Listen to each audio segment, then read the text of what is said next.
Ladies, gentlemen, and Sherlock, welcome back to the last session.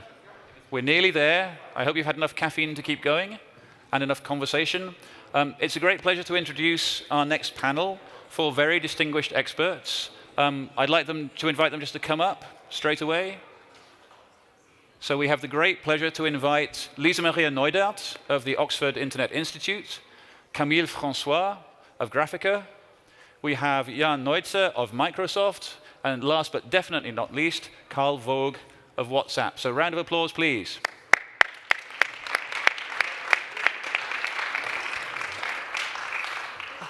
Thanks very much.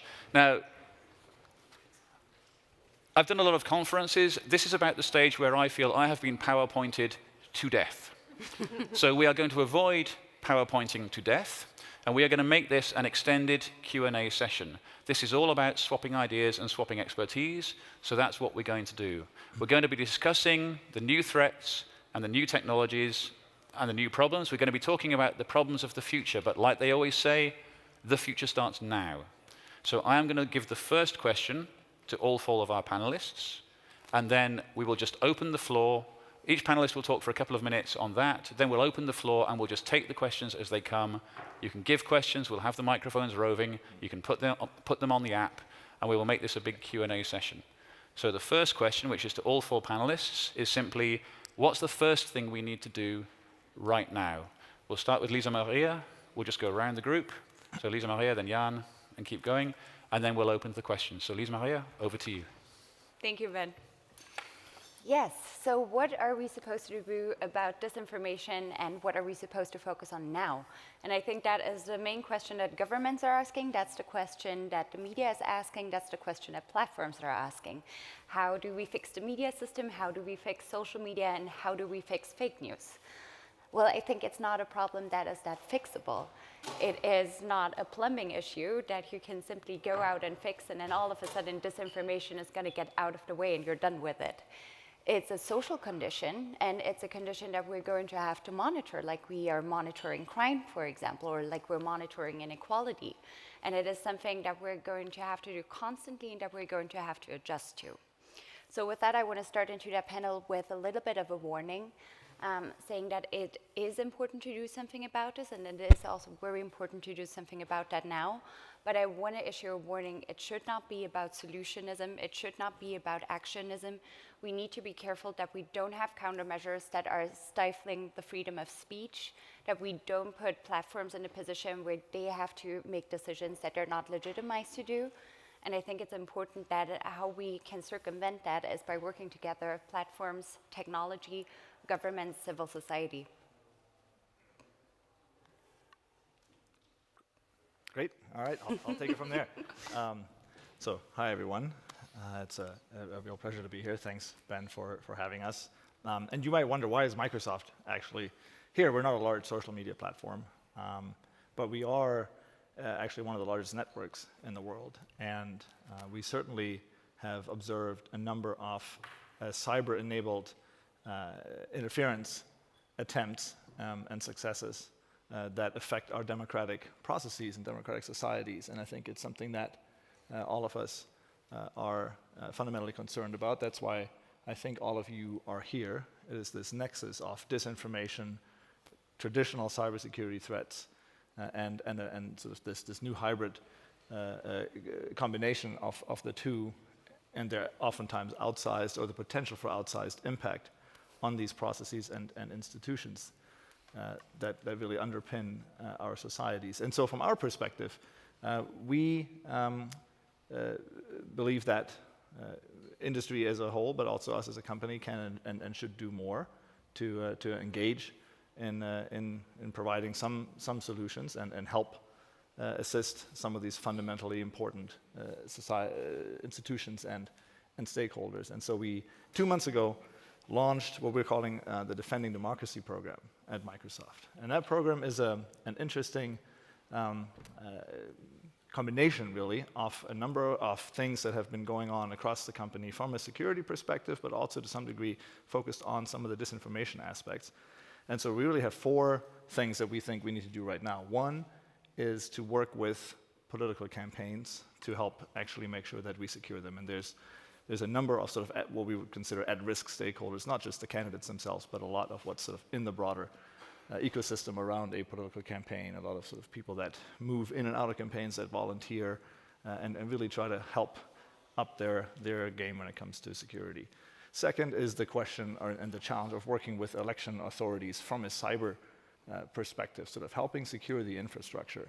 We're not in the business of providing election software or hardware, but there are a number of things that I think we need to and can do fundamentally to leverage security technologies, but also lessons that we have learned over time to apply to this important set of stakeholders. And I think that, to your question, Ben, I think would be where I would actually say some of the urgency is greatest, because frankly, the capabilities are so divergent when we look at different countries, and not just different countries, but when you break it down to the state and local level. I think you had Chris Krebs from DHS here earlier today talking about some of these challenges. And traditionally, that's been a set of challenges that a number of vendors who sort of play in that space and offer these services have been confronting. And let's just say not all of them have been taking security very seriously. And we feel from our perspective that we can probably help on that front. And so there are a number of, sort of technical solutions that we're hoping to be able to provide to address what we think is a significant concern, namely the integrity of the vote as part of the voting process. And then the other two elements come straight at the heart of, I think, what most of today was about, namely the question of advertising transparency. I think we need to do a lot more in industry to raise the level of transparency in political advertising. And then finally, this question of disinformation defense and trying to bring, I think, more what we need is more of a coherent approach between industry, to some extent government, but in particular also folks like you, media and civil society organizations, together to figure out what are some of the things that work and how can, again, we deploy technology to help with identification of disinformation attempts in a more coherent manner. So I think those are the top 4 things I would say, and maybe rank it slightly biased toward the questions of elections infrastructure. Yeah, thanks, Jan. Building on both of what you just said, at Graphika, from our perspective, we look at information manipulation very much the way we look at an information security problem. So we look at threat actors, we look at their behaviors, and we try to model what shapes do inorganic amplification look like. And when we do that, we're also very conscious of making sure that we keep in mind what an organic movement looks like on social media. Something I worry about is because of our rightly so focus on bots and trolls and inorganic amplification, we're also giving a lot of arguments for people who want to point at real movements, real protests on social media, the type of movement that we want to make sure we preserve, we protect, and we encourage. And it's becoming easy for them to dismiss and to say, oh,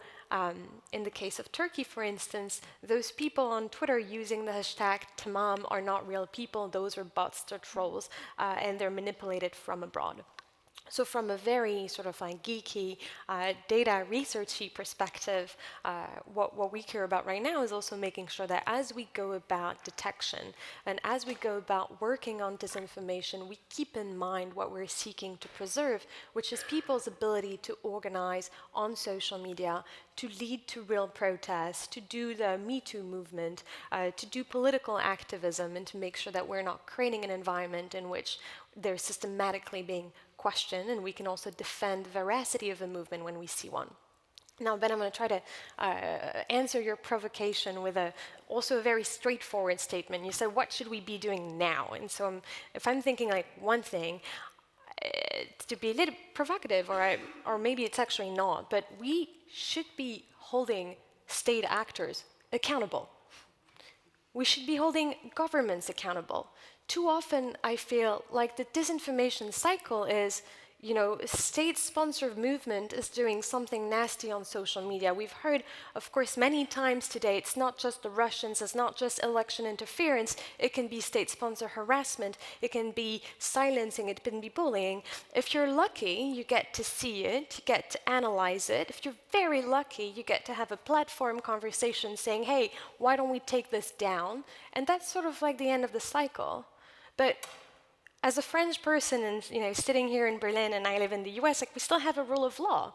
If we're seeing human rights violation conducted by governments that we're able to analyze and to attribute, then we should take the next step and have a conversation about what does accountability for governments look like when we're seeing these social media abuse that are direct, sometimes violation, again, of the human rights framework, not of new rules that we need to come up with, of rules that we already have, and that it is on us to action, to put some teeth on our disinformation detection efforts. So that would be my one conclusion. The thing to do right now is to start holding governments accountable for their action on social media. Thanks very much for having me here. It's been a wonderful pleasure to learn from a lot of you today, and look forward to continuing the conversation. There's two things that I wanted to enter into this chat. One is the overall trend of how sharing is going online. And the major trend is towards ephemeral sharing in two ways. One is through stories, which on WhatsApp we call WhatsApp status, which now has 450 million daily active users. And that's how people are sharing pictures and short stories of their lives with their friends. And two is just the trend of private messaging overall, and that people want to be able to communicate privately in small groups.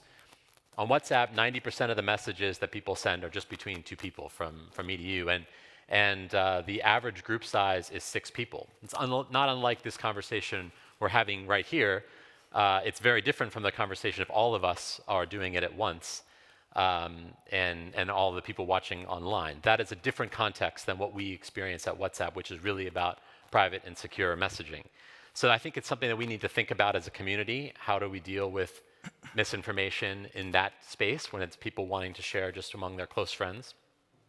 And in terms of what this community can do to have a better understanding of what's happening on WhatsApp, because it is private and it is encrypted, is to begin to build and engage in your country or outside of your network on WhatsApp. And I'll give you one example. Ahead of the Mexican election coming up in a week, as we've heard many times, we've been working with a news consortium called Verificado in Mexico. And they have developed a fact-checking program on WhatsApp. They've put out their phone number. They have about 6,000 contacts that have been sending them misinformation that they've received in the political context. Some also misinformation, like there may be another earthquake tomorrow. Of course, that happened last year in Mexico City. And they're working to debunk these claims, but they're also starting to get a sense of what is the same and what is different from the misinformation that you may get on WhatsApp versus Facebook or Twitter or something like that. Now, it's anecdotal, but it's giving us a sense that in the Mexican election, most of the misinformation is relatively the same. And so it's incumbent upon people who are telling truth to make sure you're doing it on every single platform. No matter what, to help get the word out to people. And that will include WhatsApp as well over time. So we'll start there. That's great. Thank you very much for all of those comments. I've got to say, I particularly like the idea of enforcement with teeth. That really gets my ideas going. We're going to throw open to questions. So we'll start on this side of the room, then I'll track to this side, so we'll get both sides in. Apologies for turning my back on you for a while. Have we got any questions from this side of the room to any of the speakers to start with? The ground rules will be, we'll have mics roving somewhere. Please introduce yourself and say if your question is addressed to one person or to the group. So we'll start, Michael's got the first one, and I think it's probably Renee right here. Hi, sorry if I would stand up, it'll take me a minute. Renee DiResta, Data for Democracy. I wanted to actually hear a little bit more about what you're envisioning for holding governments accountable, like as in the how and the who. Yeah.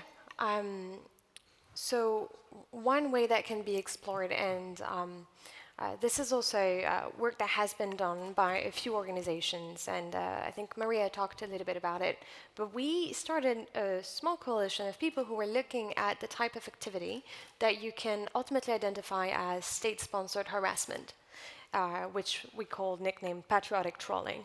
And it's sort of like a very bad insider joke to cyber, because in the 90s, we saw a rise of what people call patriotic hacking. And of course, the problem with patriotic hacking is it was mostly done by proxy. And so people will tell you, oh, we'll never be able to hold government accountable for that because, you know, it's done by proxy. Of course, it wasn't true. Of course, the industry worked on attribution. There was an entire industry who was able to form and academic groups who started to say, like, hey, actually, you know, this activity, this malware, it's been carried out through this group. This group is directly paid by this government. Therefore, this campaign that's targeting this group of activists with this malware is actually a campaign done by XYZ element of P government. And then you have a series of accountability mechanisms that can kick in. It looks differently, sort of at different levels, right? From an industry perspective, you have regulations. Some of these actors are now regulated. And from a more government or intergovernmental perspective, at a national level, I personally believe that a lot of the human rights framework can address some of the issues that have been discussed, not only, you know, state-sponsored harassment, state-sponsored death threats. The idea is ultimately governments are a different type of right holders than the rest of the citizens. Because of the power that they have a different set of responsibilities in the face of those frameworks, and therefore, when your neighbor is sending a death threat, this is dealt with through a series of laws, including criminal if it reaches, certain thresholds in your legislation. But if a government is directly conducting a campaign that leverages hatred at scale and directed against journalists, then I do believe that certain human rights framework can apply both domestically and internationally. There's also been, and I'll stop it here and then maybe you can add to this, but there's been an interesting industry conversation on what to do about state-sponsored cyber activities and what are the right responsibilities for everyone to take within that framework. I don't know if that's helpful. Yeah. Any of the other speakers? Yeah, Jan? Sure, I'm happy to jump in. First of all, I think you hit a really important point. From our perspective, there is very clearly not only a responsibility, but probably the first responsibility to ensure that we harden systems and that we build in resilience is on industry. But frankly, that's not all we need. And I think holding governments accountable in this space absolutely is one of sort of the long-term challenges. I think one of the it goes further than the disinformation piece. I think it's certainly in the disinformation space, a lot more needs to happen. But you could apply that more broadly to government offensive behavior in cyberspace.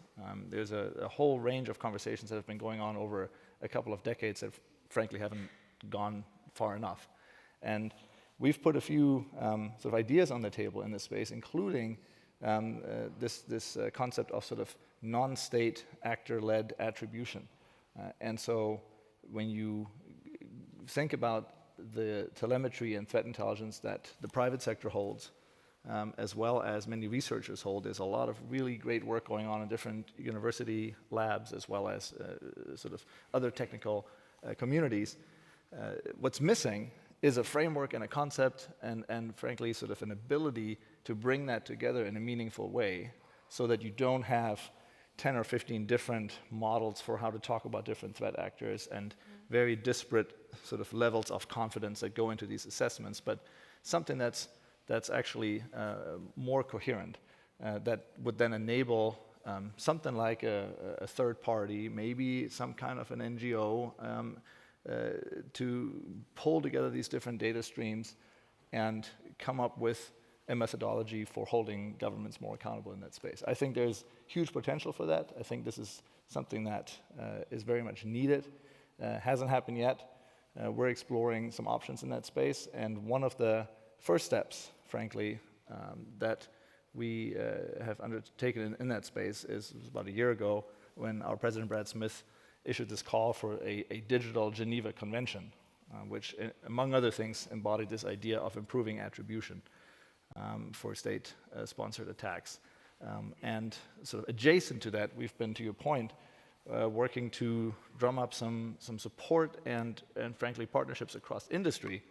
Again, going back to my point that really industry needs to step up as well, and we're able to roll out a set of fairly straightforward, so 4 key principles for how industry would actually work together to defend against nation-state attacks. And so we call this, or this is called the Cybersecurity Tech Accord. It was announced about a month ago, actually 2 months ago at this point, and we're now up to, I think, 45 companies that have come together with the intent to collaborate and hold, frankly, ourselves accountable, but also work on partnering on sort of defensive measures in this space. Carl, Lisa Maria, anything to add? Okay, we had another question here, and then I'll take a couple from this side, and then we'll go back. So, Michael, yeah. And I'm sorry, this is a follow-up because I had the exact same question earlier about holding governments accountable and what form that might take. And I think you guys... Sorry, can you introduce yourself? Yeah, I'm sorry, Alex Del Castillo. So I work for the U.S. military down in Stuttgart. My question is that, okay, so if we get to the point where we've collected the evidence, we've done the digital forensic work, we've created this body of evidence that is verifiable and we can authenticate it, and we do hold a foreign government accountable. We say, you know, Russia or whoever else it is, maybe the government of the Philippines, you've engaged in these harmful tactics.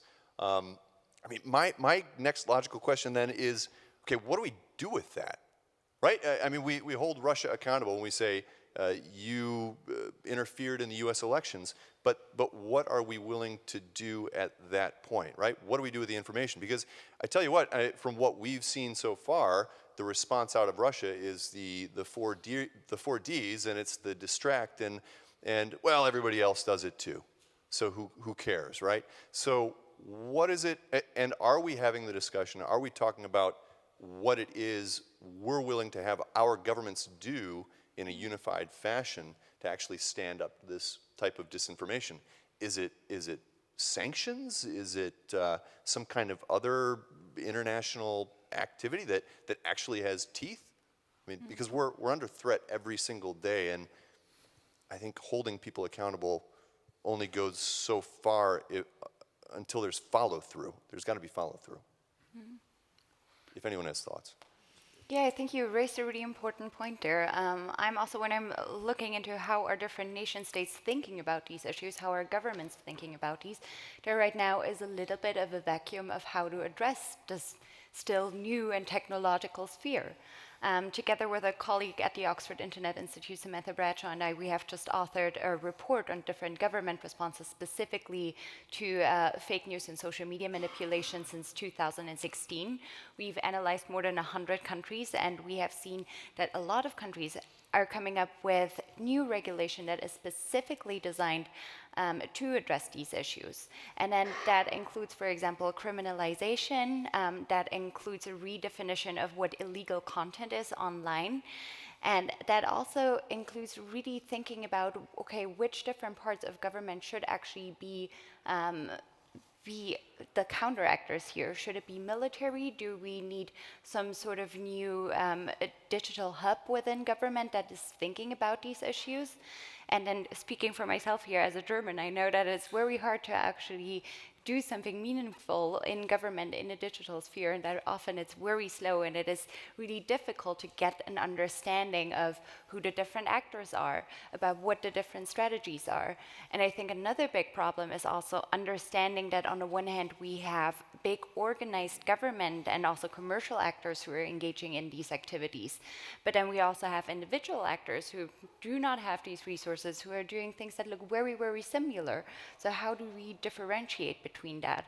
And I think right now we're very much at a part where this is a conversation still to be had. Any comments from the panel? Yeah, there's one thing in particular that I'm really interested in your statement is when you say, and isn't anyone doing it and everyone doing it anyway? And I think that has been a trap for this conversation because I don't think progressive countries and democratic countries and countries who strictly observe the rule of law have been doing similar types of information operations than the ones that we have described. This is not to say that there hasn't been influence efforts, and notably on topics like counterterrorism. And this is not to say that, countries have not had intelligence efforts targeted at other countries.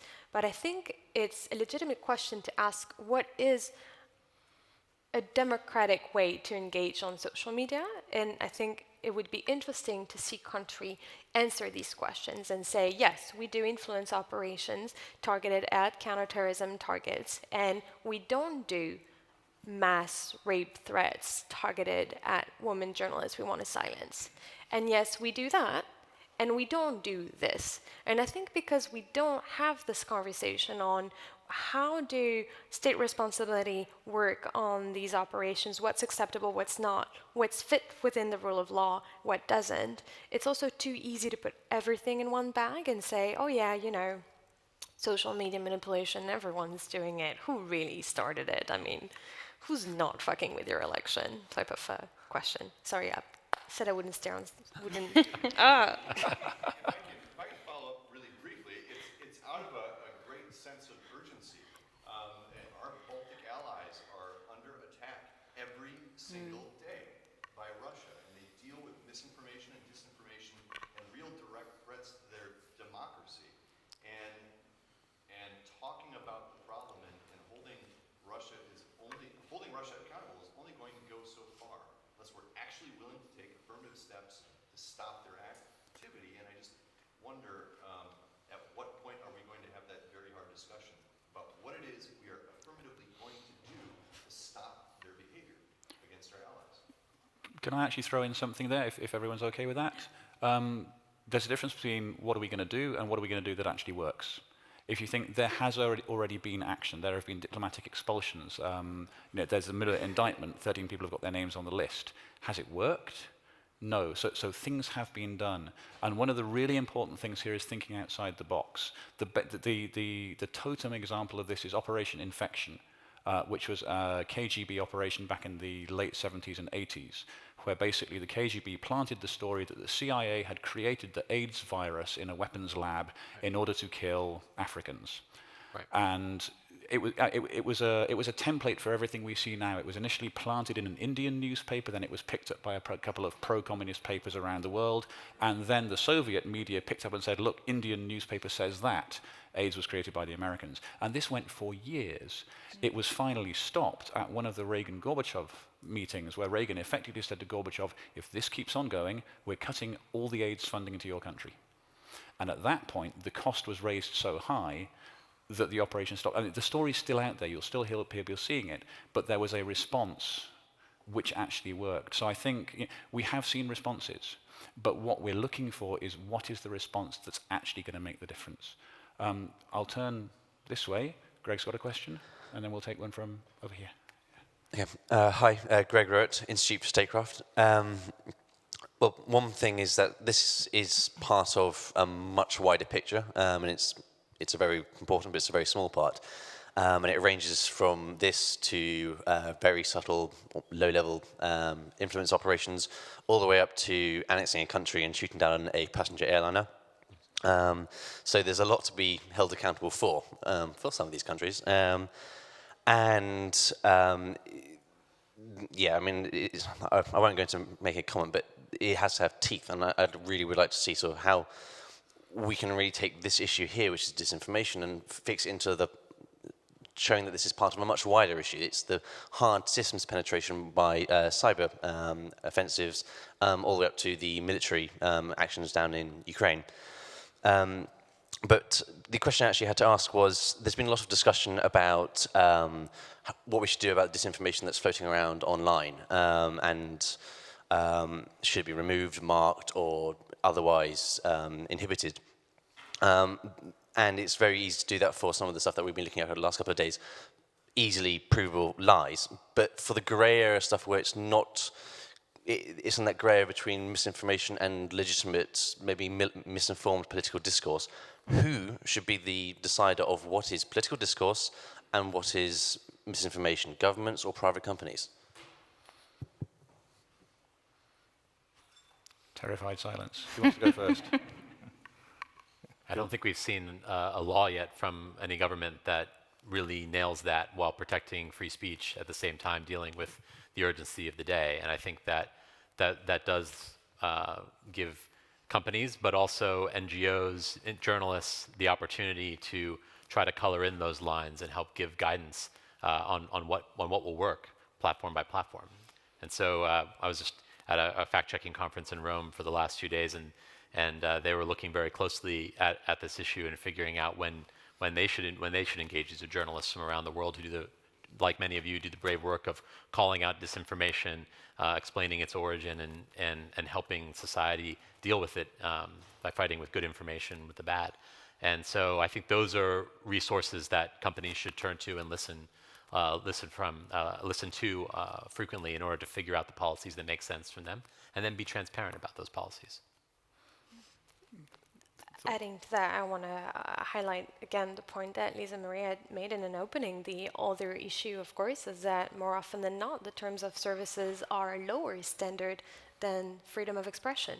And in freedom of expression, you are allowed to say things that are, unpleasant, sometimes disgusting. And so we have to navigate the fact that the more we rely on terms of services, the more we may also rely on standards that are lower than the standards of freedom of expression as established by human rights. Yeah. Yeah. I'm going to move around so I'm not actually showing you my back all the time. We had a question over here from Ekaterina, from Kate.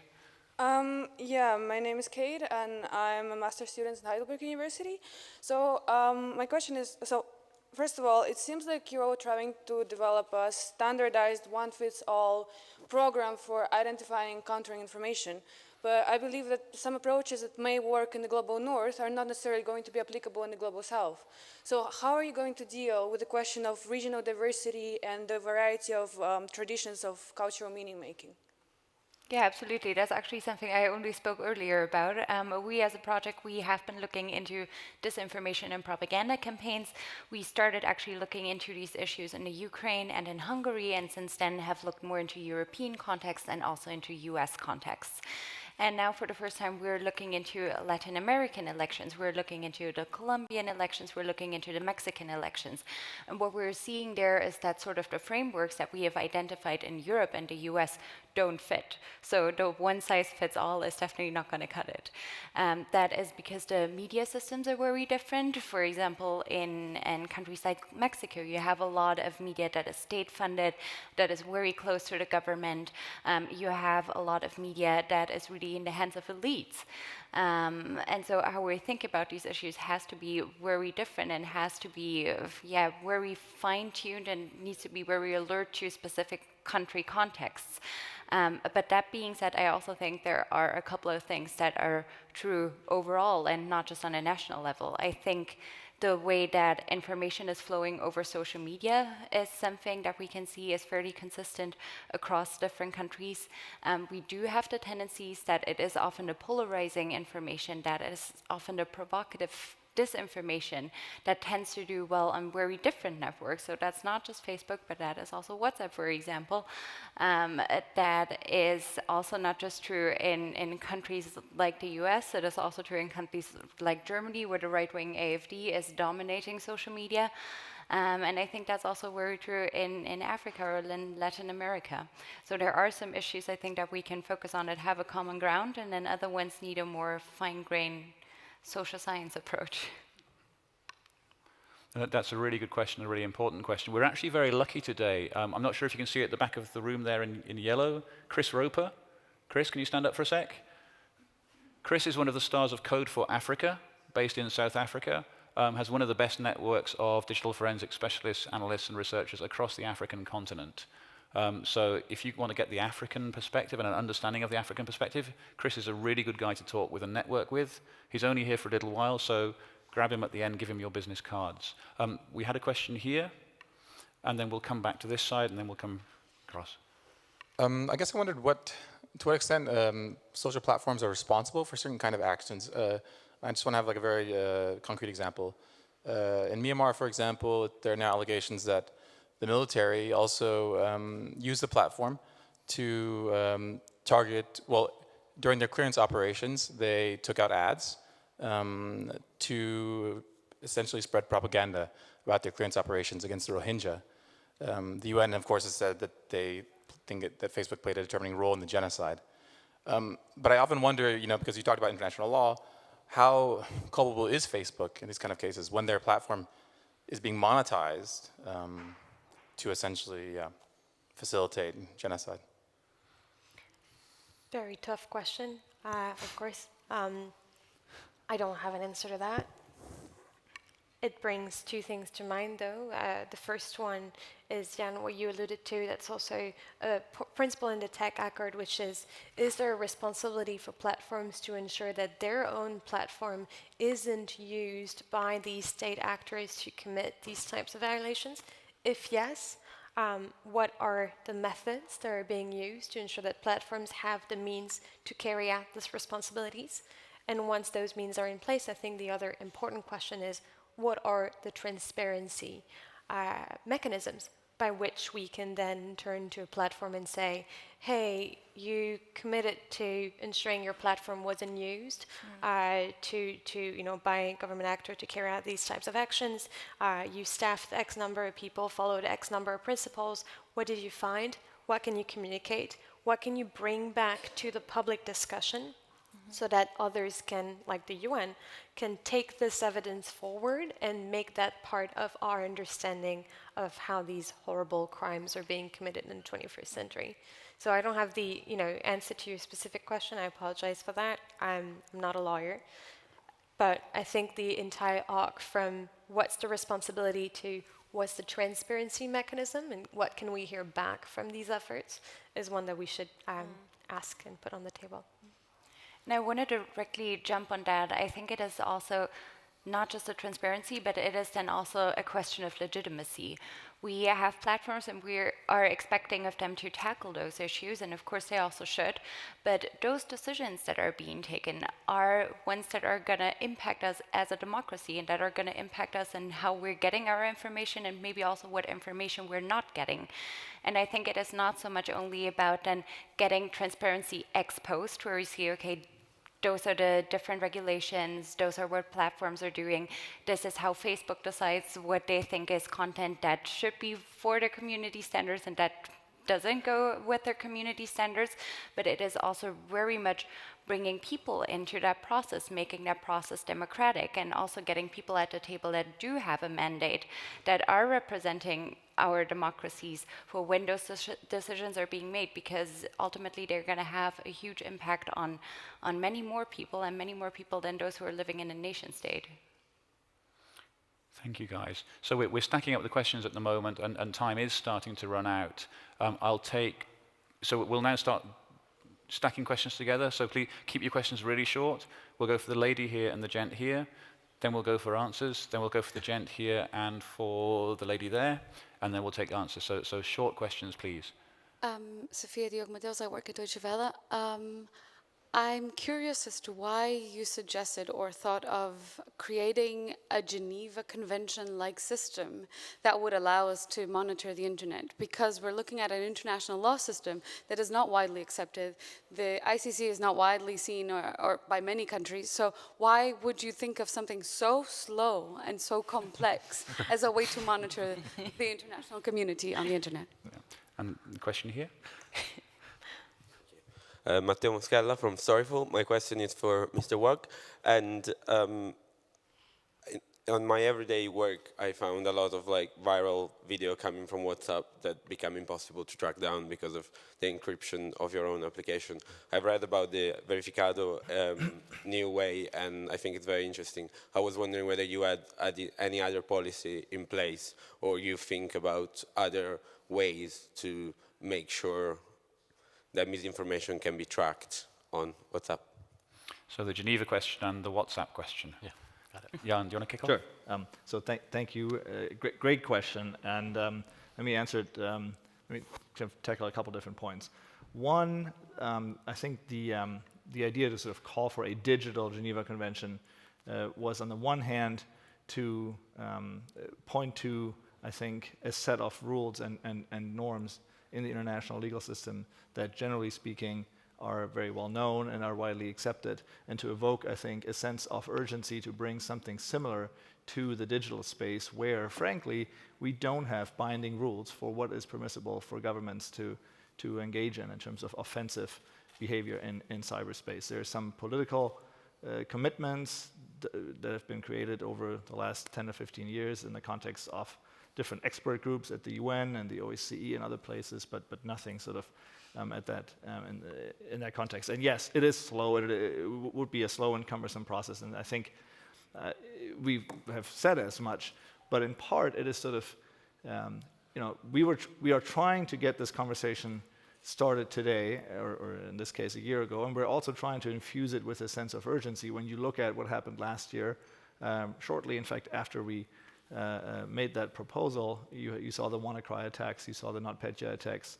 Disinformation, continues to sort of evolve and grow at rapid pace, and governments are not changing their behavior. So I think we need to find a way collectively, as non-governmental actors, if it's business, if it's NGOs, academia, etc., to come together and put pressure on governments to actually try and hold them accountable. This idea of a convention is one. The convention is not the end goal, right? The convention, if anything, would be a tool to facilitate a discussion, to actually get governments to change their behavior. And there are many other parts to this. I think improving attribution is another. Actually trying to create some kind of a global movement around these issues is something that has to underpin all of this. And I don't think we've seen enough on that. As we're connecting every aspect of our lives and everything becomes digital, I don't think that there has been enough of a sort of collective effort to try and point not only to the risks, but come up with concrete solutions that would actually also ultimately hold governments accountable. And so that's really trying to move that conversation forward, and we think there are many interim steps and many sort of building blocks that we need to see much quicker than, for example, a convention, which would probably take a decade or more.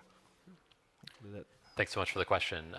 In the private messaging context, privacy is table stakes, and at WhatsApp, privacy is central to everything that we do. So we've thought about the question of should we be able to track back the origin of a send, and what we've heard when talking about this issue with civil society is that might create more challenges in the process, and you might not get context initially. So a fact checker might be forwarding a message along and is doing it for a good reason in order to ask someone else to study it, and they may forward it along again because they're part of a network that is studying the issue. And then one person sends it outside of that, and then the origin gets blamed.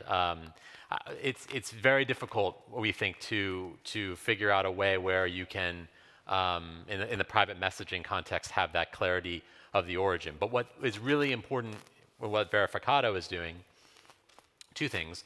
One is people can send in the false claim that they've received or something that they want to know, whether it's politics or something else, and they get an answer, which is really important because there's engagement and trust between the person and the news organization.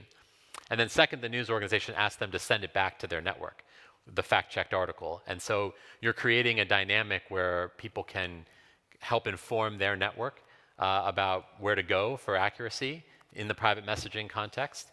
And that's, I think, that's something that we really like to see continue, and represents the way we can all join together to help educate and empower people to find truth, even in a context where there's a lot of misinformation.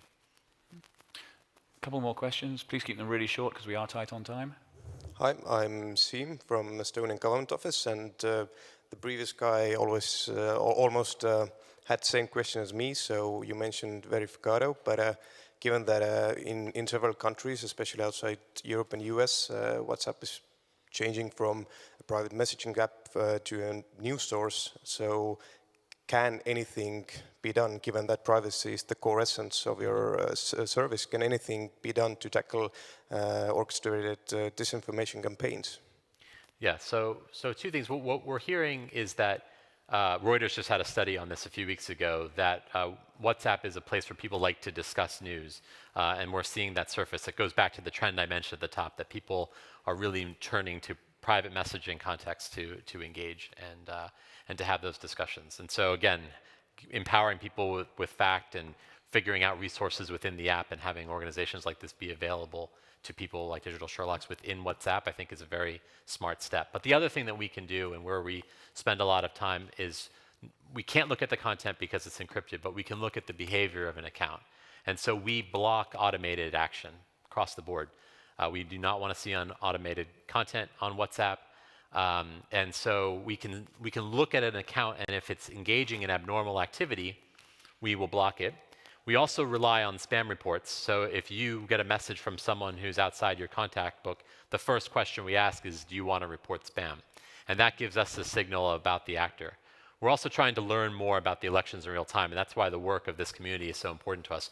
What we saw in the recent elections in India, the Karnataka state elections, we saw a number of cases where a political party was trying to create a lot of groups in a very short period of time. And they were doing it in a way that was kind of abnormal. There was a lot of people going into those groups, phone numbers going into those groups that were not in each other's contacts. And so that was a signal to us, even though that we couldn't see the content that was being spread, it was a signal to us that something was not quite right. And so combined with the spam reports and that activity, we blocked thousands of groups because we wanted to prevent an automated message getting to a lot of people. And in the electoral context, that's very important that we stay on our game. And I think the only way to do that is, in our context, is to learn from this community and also to be very, very good at looking at the computational signals of what's happening on the platform. Thanks very much. So we'll go for the last question here. So I've asked enough questions. I think everyone knows me already, so apologies for that. But Carl, thank you, because through this session, you've answered questions that I had in previous sessions, so that was very helpful. Glad to be here. So working with companies in this space, one of the things we see consistently is tech companies in particular running up against the governments that they work with. So you can look at Facebook in Cambodia. You can look at WhatsApp in, I think it's Egypt and Brazil. You guys, Brazil in particular, issues with the government shutting down the platform. We're before the Supreme Court. Right. And so it demonstrates this, this issue that we have, this sort of dichotomy that you have when you are a business and you are in a country at the behest of that government. And at the same time, you are a vehicle for people to communicate around that government. How do you guys, how do you navigate that? I mean, I know it's different in every country. I know I'm not asking you to share anything that's not public, but just in general, how do you navigate that? And that would extend that to anyone who works for a company in the Sure. I mean, I'll just say two things. Others can weigh in too. One is just for context. We're before the Brazilian Supreme Court. We're defending encryption, the right to have encrypted private communication in the country, and as well as preventing the government from blocking our service. That's a case that is still ongoing, and we're awaiting results. And we think it'll be important an outcome for the 120 million users of WhatsApp in Brazil. But we're also engaging with the government of Brazil. There's been a recent challenge there about SIM cards being cloned and people getting locked out of their WhatsApp, and there's a solution for that. There's two-factor authentication. Everyone should have two-factor authentication on their WhatsApp accounts, but not everyone knows that, and so it's incumbent upon us to go and engage and explain that. It's also incumbent upon us to explain how we can respond to electoral court orders in the context of the Brazil election. So we're doing that. We're also a very small team at WhatsApp. There's only about 300 of us at the company. We are mainly in California. Although our users are really around the world, and so we're growing in our capacity to engage and educate and get feedback as well. But I think it is responsible for us, because we're unique, because we're a private messaging platform that is operating at this size, to help explain what can be done and hopefully focus the conversation in a way that can be practical in solving the common challenge. Anything to add? All good? Wonderful. We have solved the world. Well done, guys. So I'd like to thank our panel very, very much indeed. This has been really great. I'll actually stay on stage because we're going to segue into the final session where we bring on the original Sherlocks. You are out now all Sherlocks. We're just the older ones. So thanks very much to all our panel. Thank you. Thanks, Ben.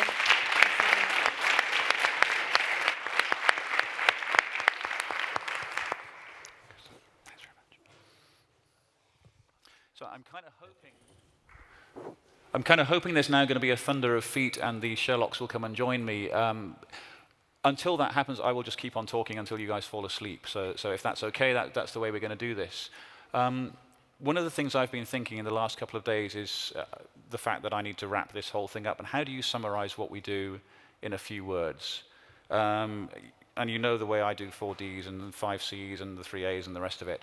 And it occurred to me just now I was listening, in a sense, what we're trying to do is bring together the 3 Is, which are innovation, information, and inspiration.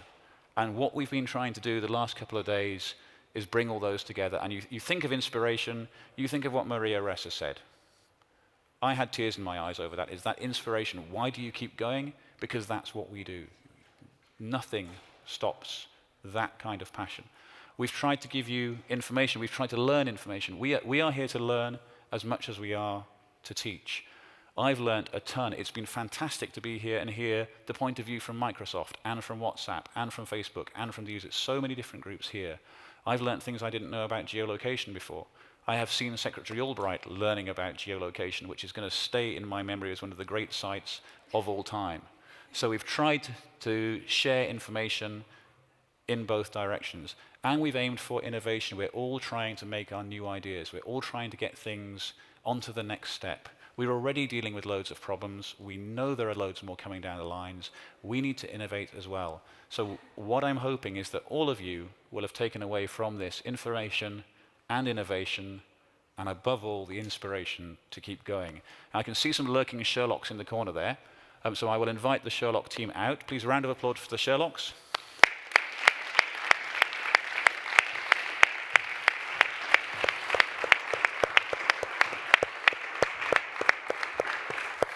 We will now sing ABBA's greatest hits of the 1980s. No, I'd just like to say, I mean, it's a great pleasure, particularly to have Elliot up here. Elliot and I were a couple of the founder members of the DFR Lab team, and the way this has grown and the way this has become a brand is just gobsmacking. The stuff we have done and the stuff we have seen in the last 2 years, I would never have believed we could do it. I would never have believed it was possible, and it's thanks to these guys. It's thanks to this team and these people here that it's happened. So it is an immense privilege to work with this team. These are some of the best brains in the world. I would therefore like you to pick some of the best brains in the world. You've got all of us here. We'll all be hanging around the stage. We're just going to do a Q&A session, Ask the Sherlocks. So again, we'll take a couple of questions from that side, a couple of questions from this side. We'll keep going until somebody drops with exhaustion or we run out of time. So if there are any questions on anything that you've seen or heard during the conference that you think we can answer, put them on the app, put up your hands, we'll try and get the questions going, and we'll just make this the final two-way conversation. We've talked at you enough, so please talk back at us. So do we have a first question? Yep, let's. There we go. Question. Yep, we got a question. Deutsche Welle. Go for it. Done. They might kill me. Do you have a better solution than a Geneva Convention for the internet and everything that is broken for this information? Something less cumbersome, something less complicated? I mean, there's a number of different approaches, right? It depends on which group you're kind of talking. We look at all these groups that... Actually, is it too late? I've said every time I've been on stage. What can government do? What can media do? What can the companies do, right? The tech companies specifically. And all of them have different underlying incentives, and you're not going to have a Geneva Convention that applies to all of them, right? So for government, maybe, how do we create international norms on facts, right? How do you address their underlying incentives so that they don't regulate something that they don't understand the second, third, fourth order effects of? For media, it's totally different. It's not the most lucrative business, as you know, right now. So how can we make that a little bit more resilient? And what are the standards that go into that, right? Is there a standard and poor for journalism? I don't know. And then for tech companies, as their metrics change, right? As their metrics of success are audience growth and audience engagement, and as they transition towards information platforms, then how do you govern that space? And is there, as you said, like a Geneva Convention that kind of governs that space? I don't know, but I think that all of those three things are totally different, but they're all interrelated at all the times. So, sorry that we don't have like a concrete plan. Like, I'm not going to hand you a white paper right now. If anybody else from the DFR lab has a white paper on that, that would be great. But I don't think it's going to happen today. Anything to add? Nope, not from me. Do we have questions from this side? Yep, go ahead. I guess the Sherlock's work is based on data almost, and data from social networks is each day harder to get. Do you think the solution for that is partly based on the regulation, and the regulation should guarantee for research access to data in order to inform the society what's going on, if there is disinformation campaigns going on, if there is bots run by governments? I think we need to be better at spotting this kind of stuff. I mean, Ben's been doing really great work with bots. There's also, with the work we're doing currently with the ICC and the IIIM on Syria, one of the issues we have is just dealing with this massive amount of data that we have. How do we organize it? How do we turn it into something that's just searchable? We're looking at the conflict in Syria now. Just on open source YouTube videos alone, we have easily probably 2.5 million videos that have been archived by different organizations, maybe even up to 5 or 10 million videos. We don't know if they're duplicate videos. In many cases, we don't know where they were filmed, when they were filmed. All the data related to them, we need to find and put together. And that can't be done by one centralized organization because it's a huge and expensive and complicated task. That's not even thinking about the videos that we have from Syria that are just on hard drives on people's cameras that haven't ever been shared online, and we need to archive those as well. And the reason I'm bringing this up is because this is not an issue that's just going to affect Syria. It will affect every conflict and every situation in the future. If we can't learn how to organize the data that we have, we're not going to be able to use it for any good. We can, hey, great, we can write an article about it now. But if we're talking about taking this from, the victim, being recorded to actually being, justice and accountability for that person, we need to be able to collect and archive and control and understand what this material is. We're doing our best so far. We're nearly succeeding. I'm really glad to say that, whilst I've been working on this, we've met a range of organizations and individuals at a very high level and, directly involved with this who are very keen to do this. But this is really, for me, the kind of final challenge of what we're trying to do with this kind of information. The other thing is Ben Nemo is not a scalable solution. I love Ben Nemo. And your outputs have doubled. How many articles do you write per week now? How many bots do you spot per week? But at the same time, you wouldn't know it by the amount of articles that Ben writes, but he's one person that's sitting at a desk, right? So it's not scalable. So how can we replicate Ben and Dinara and this whole team like across an entire issue set? So we're bringing in the cloning guys next time. Right. So next 360OS will bring some genealogists. Classic. Yeah. Questions from, there's a couple of, so the lady here? Oh, so go here, and we'll go to you next. My name's Sean from the U.S. State Department. Since Syria got brought up, I mean, one reality that was said here was that the conflict in Syria is one of the most well-documented ever. Yet still 500,000 people and counting have died, and the conflict is ongoing. So one question I think I ask myself as a policymaker, and talk about sometimes with other people, is this reality that the world of technology, everything that is done here, only takes you to a point, and then you ultimately have people in governments who have to take actions or not take actions. And so I was just wondering if you could speak to your thoughts on the limits of the role of technology in what's happening and how to achieve positive outcomes. And are there things that that the technology side could do more to help further influence action, or is there ultimately this point where all we can do is provide you information and governments, you have to take action? Or how do you look at that issue? One thing I'd just come back on that straight away, I mean, you can have all the intelligence in the world, but you've got to be intelligent about how you use it. And if you don't, even if you have the one, you don't have the other, nothing's going to happen. One of the famous cases in history is the Nazi invasion of Crete in 1940 or 41, I forget the date. The Brits had all the intelligence about exactly what was going to happen. They knew where the planes were going to land. They knew the works. They didn't do anything about it, and they lost Crete. So even if you have all the information in the world, there has to be the will and there has to be the ability to act. That's not something that you can solve directly by being a digital Sherlock. What you can do is put the information out there and make sure that it is known. If that then generates the will to act, then that's a good. But you have to have the will as well as the information. I'm wondering if any of the guys who actually work on Syria day by day would like to add? I would add, stop chasing bright new shiny things and actually support this work that's already being done. Because one thing I see quite a lot is there's really great work being done that's underfunded because people are too busy looking for the new thing to fund that looks exciting and interesting. Lucas, anything to add? What is the hardest piece of getting information out of your work when you're doing Breaking Syria? Mostly, it's hard to work with videos. There's a whole lot of them. It looks easy when it's on the screen. It's already geolocated and it's already there. But there's a whole lot of work, and I would agree with Elliot. We don't need to look for new shiny things. We should bunker down on what we already have. We should have more people working on the same things that we already have. How many man hours did it take you to find Ashafa? A couple of days. By the time I got the river bends that we geolocated the exact position, I almost knew the whole river by heart.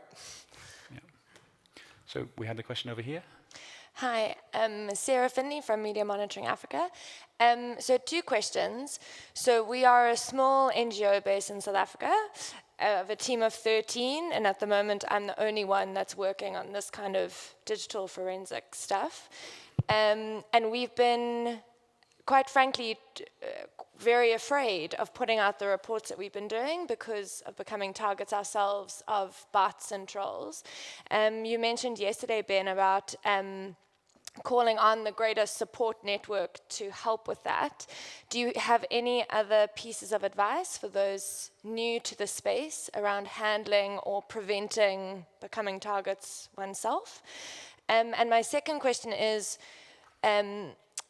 as the baddies get bigger at becoming undetectable, or as these networks evolve, what do you think is the next big thing in this space that we need to be watching out for? Like, do you think bot networks will just get bigger or get worse, or what's the next bad thing we can expect?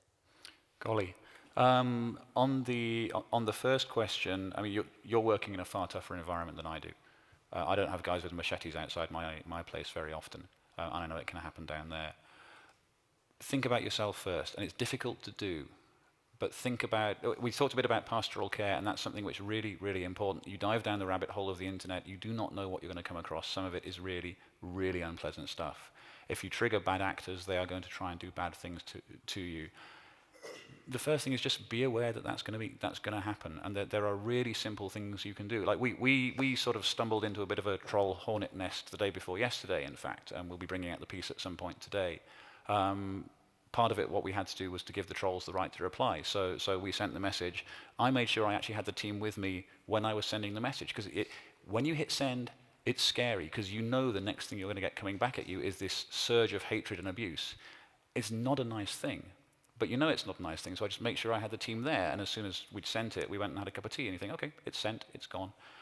But you know that's going to happen, so you can prepare yourself mentally. I'd love to know what Donara and Nika, who deal with this at least as much as I do, what's your take on it? What do you think about how you keep yourself safe while you're doing this? Well, I honestly could not care less for the trolls, so I just ignore them. Because, whatever it is that they are saying, it's not worth gratifying with a response.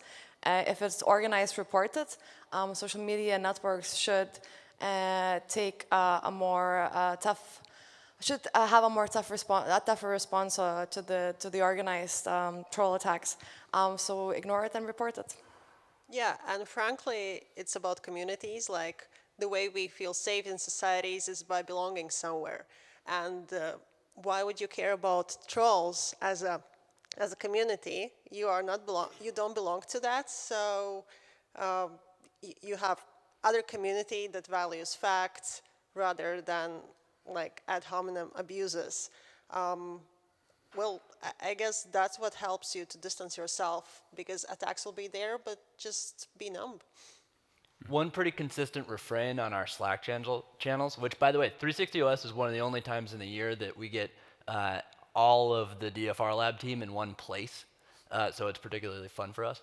But one of the things that is on our Slack channels at all times, and that we talk a lot about, don't feed the trolls, right? There's not a huge amount of work that you can get done. It's not going to promote your work to go engage in a prolonged kind of back and forth. And in fact, it defeats the purpose of your work in a lot of different ways, because part of this is try to lift up dispassionate and objective information and take a higher ground, right? Take a higher ground on facts.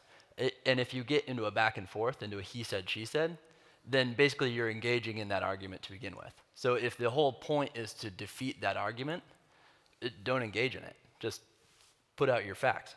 And if they're not arguable, if they're indisputable, then you've won. And in fact, my favorite personal trolling story of all time was in October 2016. I fell foul of a chap called Microchip, who is one of the lead trolls on the alt-right in the US. I managed to get him suspended for a couple of weeks because I'd worked out his modus operandi for standing up new accounts. And I got a huge troll bomb because of it. I had like 960 threats and obscenities posted to my feed in about an hour. But one of them was his new account. And he started sending me just sort of generic abuse. And at some point, he sent me the message, Benny Mo, follow me back. And I'm thinking, why in God's name would I follow you back? I don't want DMs for you, so I ignored it. And about a few hours later, I got, Benny Mo, follow me back, or else. And I'm just starting to think, seriously? And then a few hours later, it was follow me back or face grave consequences. And he was just getting more and more irate. And at this point, I was thinking, ignore, don't block, just, and you could feel he was working himself up more and more on his own spleen and bile. And I'm just thinking, no, I won't. So a lot of it is preparing yourself mentally and then thinking, yeah, if you think that there's somebody who's angry and embittered at home, sitting on a keyboard, wanting to send you hate and wanting you to engage, if they get nothing back, they're going to be waiting and waiting and waiting for something they can attack, and it's not there. They're going to be messing themselves up, not you. Let them do it. You can't stop them doing it. You can stop them doing it to you. The other question, what's the next big thing? We've talked a lot about this. I've talked a lot, I know. For me, the word big is important here. I don't think actually what we're going to see is a sudden revolution in new disinfo techniques. I just think we're going to see more and more people catching on and thinking, hey, I can do that too. So I think we're, particularly after the example of 2016 where it's been so much written up, I think we're going to see more and more people in more and more places trying the same kind of techniques. I think we're going to see more troll farms. We already are. There are more troll farms out there. There are more people trying to use bots. So I think we're going to see a proliferation of the same methods, and then gradually we'll see those methods evolving. So I think the volume is going to get louder. I don't think necessarily the techniques are going to get much more sophisticated in the immediate term, or the great bulk of them. There are going to be clever actors out there who move the dial, but I think just we're going to see a lot more of the same kind of thing. I don't know what the guys think on this. Yeah, I think it's what happens, what is the next big trend of disinformation? How creative are you? Or how creative are the bad actors, right? It's all audience engagement. Yes, they'll use a lot of different technical tools, and those will change and evolve, and there will be different things that we're talking about. Like next year, we'll probably not be talking as much about, I don't know, Twitter, but at the same time, we're not talking about like hieroglyphs right now. So how creative are you in terms of audience engagement? And they're going to talk to people where they're already at, where those people are already at. So we need to be talking to people where those people are already engaging. Any other thoughts from the Sherlocks? Thank you. I think the rise of machine learning and AI will make it very easy, make it very hard for us to distinguish between a real user and a bot. We've seen the natural language processing tools develop so quickly, and it's becoming harder and harder to tell whether or not you are talking with a chatbot on Facebook or a real person behind it. So I think that will make our work more difficult, and we'll need even more cooperation with the tech companies who will be able to give us signals that could help us determine whether or not these accounts are or aren't real. And another thing is the proliferation of new social media platforms. So we are already seeing that large groups of people are moving away from Facebook to the newer, less researched social media platforms. And I think we will need to quickly catch up with that phenomenon, as Facebook might lose its significance and another social network might overtake it. Yeah, a good short example could be a few weeks ago we noticed that artificial intelligence generated videos were constantly uploaded on YouTube channels. And the way we noticed it was that they were scraping information from real articles. And we caught that they scraped a lot of our articles the same day that we posted them. So basically, it's a constant stream of automatically generated videos on YouTube. And we have a feeling that they might be just building up an audience. And at some point, it might be used similarly like bots are used today. So that might be one of the possible new areas. Question over here. Yes, Olin Wellington, Atlantic Council. I wanted to reference a challenge that I think we're all aware of, but we've not made much of any reference to it the last 2 days.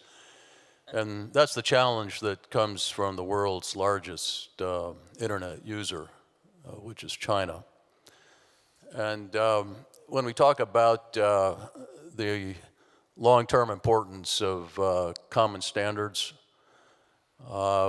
if we talk about a country of tremendous size, of a different system of values, an internet policy on their end where they're beginning to export globally their internal framework, where they're in a position to, if they're not already, exercise tremendous influence on evolving standards with relate to machine learning, artificial intelligence, and to accompany that with resources that are unprecedented, and the deployment offshore of resources that far exceed, I think, anything that Russia has yet undertaken. This is an enormous challenge that we are yet as a country and as a transatlantic alliance yet to face up to. And I think it will call for partnership. It will call for a set of behaviors and collaboration that we have not yet reached. And if one is talking solutions, yes, long-term Geneva Convention, but when we face an actor the size of China, we are a long ways from a global standard. And we will need to be confronted, I think, with a variety of possible solutions that fall into the offensive category, solutions that relate to using leverage within our own technology markets to address this. We will be challenged by our own adherence to transparency and to openness. But this is an issue that is on our doorstep now. And it is complicated by the tremendous willingness on the part of the Chinese to deploy massive capital and very, very disciplined industrial policy. And as an alliance, we have no answer to this today. Yeah, I think I don't think there's any question of the upward trend towards their ability to scale and set norms, right? They being China. And I think that's the argument for norms. That's the argument for shaping the discussion in this room right now. What does our information space look like? That's what I think that this group specifically has the unique ability to do. It's an argument for norms, but I think norms will not come simply from discussion with an adversary so different. Yeah. We will have to bring new tools, new resources, new forms of leverage to the table if we're going to create the conditions for long-term convergence in norms. Well, as soon as we can figure out the first piece of this information space, that's a pretty good next. In next year's 360 OS, there's an agenda item that we've just set. Absolutely. I think we had a question for the Sherlocks at the back somewhere. Yep. Okay. How are we doing for time? I think 1 or 2 more questions. More questions? Okay. So we got one here. Hello. My name's Neil Hauer. I'm unemployed. My question is for Elliot specifically. Who is your favorite Russian official and why? I really have strong feelings about the Deputy UN representative, as some of you may have noticed on Twitter recently. I have to say the Foreign Ministry spokesperson, because she does like to make some comments about the quality of our work. And it resulted in one of my favorite stories where we were accused of using fakes. This was 2 years ago, not the recent incident, but we were accused of using fakes by the Russian Foreign Ministry and the Russian Ministry of Defense. So I emailed them and asked them if they could provide evidence of that. And the Russian Foreign Ministry, to my surprise, actually replied. They didn't actually give the evidence to begin with. They sent me a series of very undiplomatic insults. But I persisted and I said, where's the evidence that we're using fakes, that you've made this claim, where's your evidence? And they sent me a very lengthy document in Russian with what was supposedly their evidence that we were using fakes. And as we were examining this document, we realized they had actually just plagiarized it from a live journal. And we were therefore able to actually publish evidence that the Russian Foreign Ministry, for its MH17 evidence and the evidence we were using fakes, had just found a Russian live journal and copied it. So this is just kind of your typical situation we find ourselves in a fairly, unfortunately, regular basis. Any more questions? I think there's one here. Got a mic? Yep. Charge. There we go. It's the charge of the mic brigade. Hi, Clara Tao, DHS. So in software development, there's GitHub, which just got acquired by Microsoft, where everyone speaks at a common language, right? It doesn't matter which country you're from. You can still make contributions, make pull requests, etc. My question is really around this issue of scalability that you mentioned. There are only so many Elliots, and there's only so many people in each country working on this issue set. How do we develop a standard, common GitHub for methods, techniques, where everyone can speak? I think the second question is, this conference obviously is in English, right? But how do you also scale this from a linguistic standpoint, from information? Ben's definitely going to have thoughts on that. Eric's definitely going to. We're all going to have thoughts on that. The first thought that I would add is that the biggest barrier to open source, to the work that this team generally does, is language, right? We can teach the skills, and none of the skills are foolproof on any given case study. But if you're looking at any given case, you need to know the local language that you're actually looking at. So when you're pulling sources from Syria or from elections in Mexico, which are next week, or any of these issues, you need to know the local language because you need to know the context. And not only that, a lot of times you need to know like the local internet jargon in that language.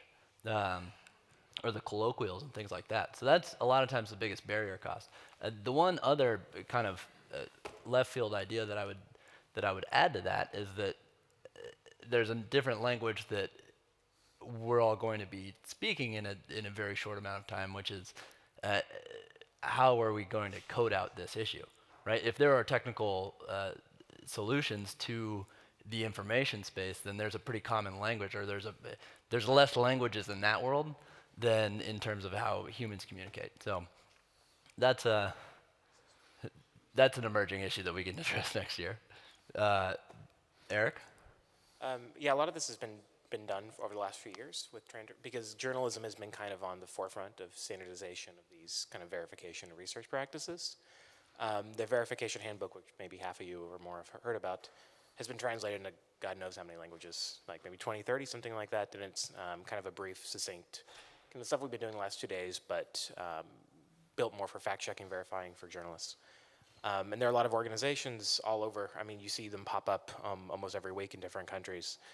There's one like in Kyrgyzstan, I know, like fact-checked, he started a little bit, and these things are popping up like weeds almost, but good weeds, for whatever the local norms and practices and challenges are, because the challenges in Syria and Ukraine, where there's a war going on, are a lot different than in, you know, maybe Venezuela or Kyrgyzstan, where local corruption and stuff is a little bit more important for journalists. So this is already happening in the grassroots all over, but this has also been happening for a while with practices set by journalists over the last 5 or so years. I totally agree. Well, if fact-checking is a very basic part of journalism and working with information, right? But usually it's also the most annoying part. I think over the last couple of years, fact-checking became more trendy. So more and more people also on kind of amateur level engage into discussions about what's true, what's not. So I think what scales it already is the trend around the whole idea of getting facts straight, and also a more kind of playful, gamified approach of delivering hard skills. For instance, in NATO Stratcom COE, we've developed a Facebook game that will teach basic Facebook game players, users, basic things like take a look at headline. Do you see a bias? Does the story tries to promote some particular idea? Does it provide sources that any could verify? And this way, we build resilience, and so these are examples of how we can keep scaling them. I totally agree that it's already happening. And just something I'd add to that, I mean, again, you're absolutely right. The problem is scalability. We have two advantages. Again, there's the inspiration thing, and there's the internet. People are really, really enthused about the whole open source thing. It's become cool. I was actually teaching a class of 9-year-olds not long ago how to do basic digital safety online, and I thought I would teach them this is how you reverse search an image. I got feedback from one parent that when my boy came home, he went onto Donald Trump's Twitter feed and started reverse searching his image. I think, because he could, right? So there's this, this is the great thing about digital Sherlockery, which is now a word because I just invented it. It's really fun. When you actually get that bingo moment, when you see, hey, I made something happen, I worked out that geolocation, or I worked out that that's a bot, it's a really, really good feeling. Loads of people like doing that just in their spare time. And so there's an enthusiasm there which you can build on. And on top of that, we've got the internet.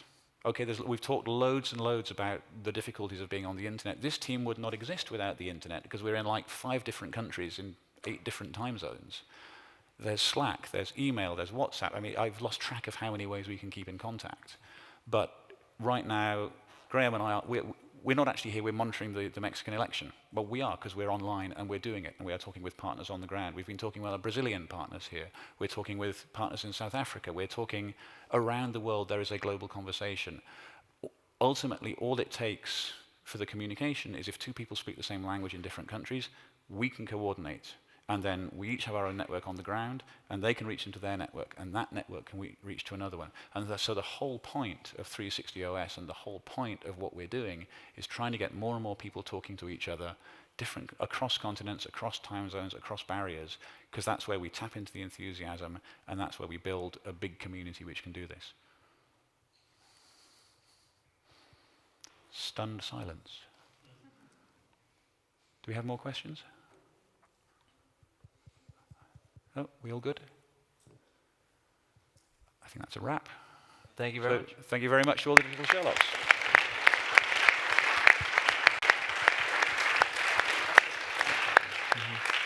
So just before we all walk out of the room, first and foremost, another round of applause for all of the digital Sherlocks. This wouldn't exist without them.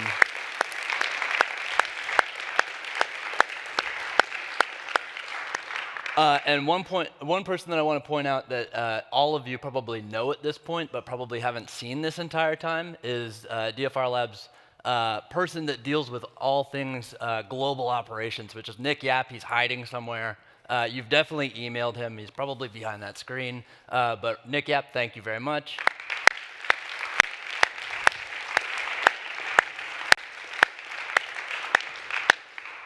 And before I turn it over, I want to reiterate how we began 360OS this year, which was when we walk out of this room today, we want two things to happen. We hope that everybody walks out and has a few more strategies, a few more hard skills to incorporate into your own work. But I think that the biggest thing, because we can practice those over time, that doesn't actually have to physically happen right here. The biggest thing for us is that all of you look around and work together. So regardless of what topics you're actually working on, whether you're more interested and focused on what we were talking about on the first day, which is a bunch of security topics, whether you're focused on what we were talking about this morning with elections, if you're focused on what we were talking about at the end of the day, which is that technology bucket, what happens next, are there technical solutions? Look around you and just know that regardless of the topic that you're actually working on, people are working on different issue sets, but they're using the same strategies and methods. And you can rely on each other. And that's the biggest thing for this, is building that network of people. Because at the end of the day, the only solution that will kind of fix this information problem that we have is people. And so very much thank you for coming. I'd like to introduce to the stage Damon Wilson, who is our Executive Vice President at the Atlantic Council. And again, thank you very much. Thank you very much, Greg.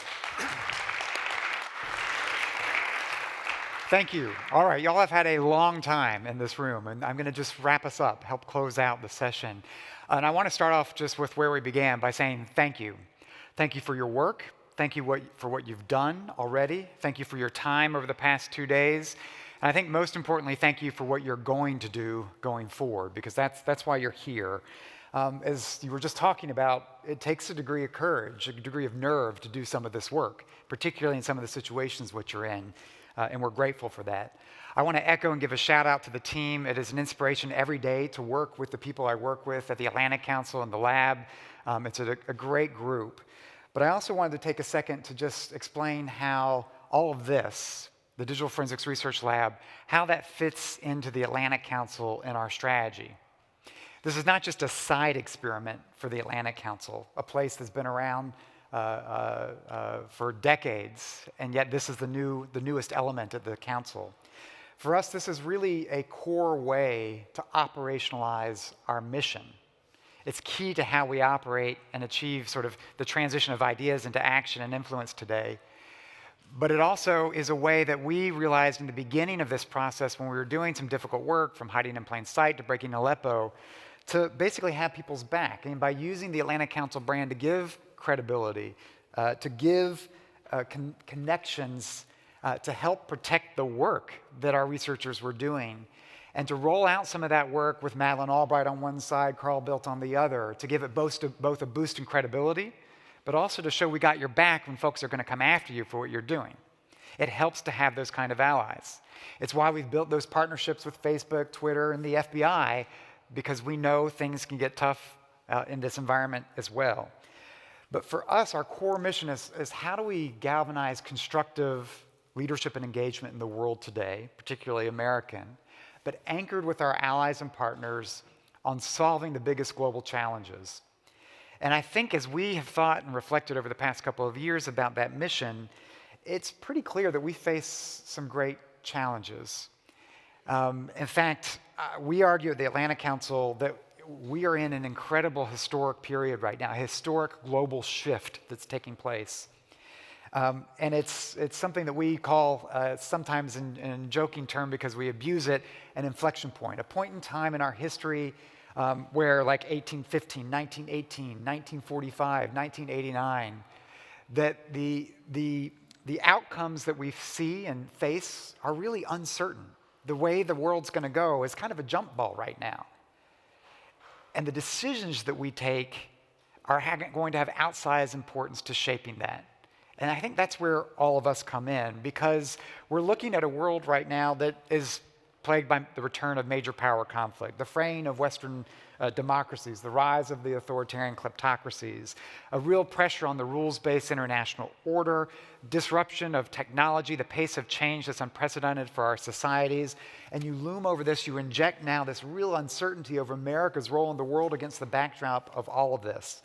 And that's why we think about this event here is also a call to action for what you're doing and its greater purpose. Because we can't be a traditional think tank that thinks about ideas, publishes reports, does research. The stakes are kind of too high right now. And so for us, we want to create a sense within our community that it's not business as usual, that it is a time to up our game and to have kind of outrageous ambitions about what we're supposed to do. And I remind folks who sort of question or challenge that to think about the founding of our institution. It was founded by Dean Atchis and Christian Herter, those that served in the Truman and Eisenhower administration coming out of World War II, who actually helped build the world that we've enjoyed for the past 70 years. They did something audacious, and we are the successors, the stewards of that legacy, if you will. And so there's no doubt, you look around, we're in a little bit of a funk. We see these populist backlashes, we see the polarization of our politics, unscrupulous politics. But I think we have to remember in democratic societies, this is also our strength. It keeps us, it keeps you, it keeps our leaders tethered to our people, to their legitimate concerns. And over time, that we have systems that are self-correcting.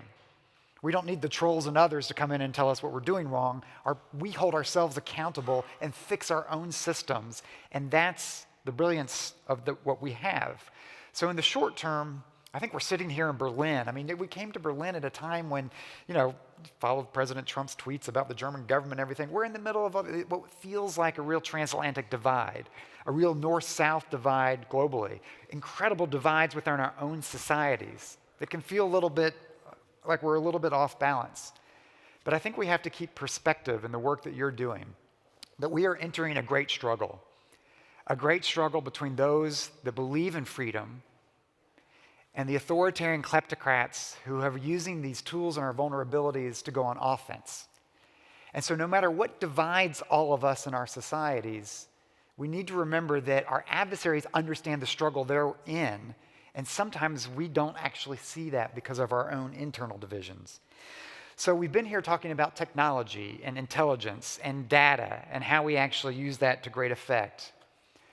But we do need to remember what we're doing is about people, and that we need to marry the intelligence and the data and the technology with empathy, with emotion, with ethics, with a sense of moral character, and yes, a sense of passion, even as we produce dispassionate products.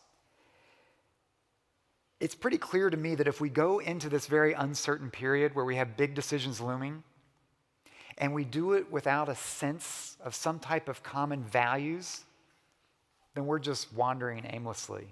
We won't even be on the field. And I think this is where all of you come in. I think it's where all of you come in your work and a recognition that ideas in this world matter. But ideas only become reality if people do something about it, if people act together to turn them into something. And that's what you're doing. As Graham was kind of alluding to, we want you to have each other's backs. We want to have your backs in this effort. And that's why we came here to Berlin. I want to close with where we began. We set out to do three things with this effort. The 360 OS Summit, this whole effort has been about defending democracies through this digital resilience, digital Sherlock's digital resilience movement. We married this with what we call the Vanguard, the V360, of the leaders that we brought from policy, strategy, media, and tech to help bridge the information gaps in those communities to support this effort. And our capstone to this time in Berlin is tonight. Our capstone to this is to honor those who are on the forefront of fighting for freedom today, and to help the people that are helping us tell that story to millions and millions more people. Because if we've got all the best ideas and the best research and the best data, but we aren't able to communicate it, to persuade, to connect it to stories, to personalize it, we may lose this battle.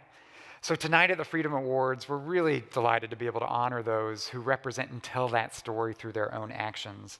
We're back here in Berlin. This is our 10th anniversary of our Freedom Awards, which began in this city 10 years ago on the 20th anniversary of the fall of Berlin Wall. We spent the past few years in this sort of an honoring of solidarity running the Freedom Awards in Poland. We've moved them back to Berlin this year at a time when I think we all feel that we need to help re-galvanize a sense of our community around needing to stand by freedom and helping to regenerate the concept of what freedom means for a next generation. And tonight, the honorees we try to reflect that. It's an intergenerational group. The Atlantic Council has an intergenerational strategy of futures, currents, and formers in everything we do. And tonight, we're going to be honoring, of course, Secretary Madeleine Albright, who everybody knows very well around here, but is so deserving through what she's done in office, but I think just as importantly, how she's used her voice out of office to advance the cause of freedom. She'll be joined on stage tonight with Bana Al-Abed, who you met here, a young Syrian activist who really, through her tweets in Aleppo, helped tell that story and helped us inspire us and help keep that cause on the front of our minds. She'll be joined by Ariana Saeed, who is here from a pop star, a singer, songwriter, women's activist from Afghanistan, who is relentlessly projecting in her work the positive possibilities of what's coming out of Afghanistan, and merely by the fact of performing against incredible hate and challenges in Kabul is fundamentally standing up for women's rights in that country and for the international community's support for that cause. And finally, they'll be joined by the International Women's Media Foundation, a foundation with an extraordinary group of women in journalism who have got each other's back through this foundation to stand by those women journalists who are on the front lines, supporting journalists, being as champions of journalism in very tough situations. Now, for all of you who are a little bit worried because we've got a conflict, we will be playing some of the World Cup tonight between Sweden and Germany, so stick with us there. And I just want to close this out by coming back again to thanking you, to welcome you into the family of digital Sherlocks. You should all walk away with your diploma in that regard. But even more importantly, I want to leave you with the sense that you've joined a community. We want to welcome you into an Atlantic Council community. And remember that the cause that you are working on is worthy, it's noble, and it's a lot of fun, and it's really meaningful right now. So thanks to you, thanks to the team, and look forward to seeing you not only tonight, but next year as well. Thank you. Thanks. Thank you.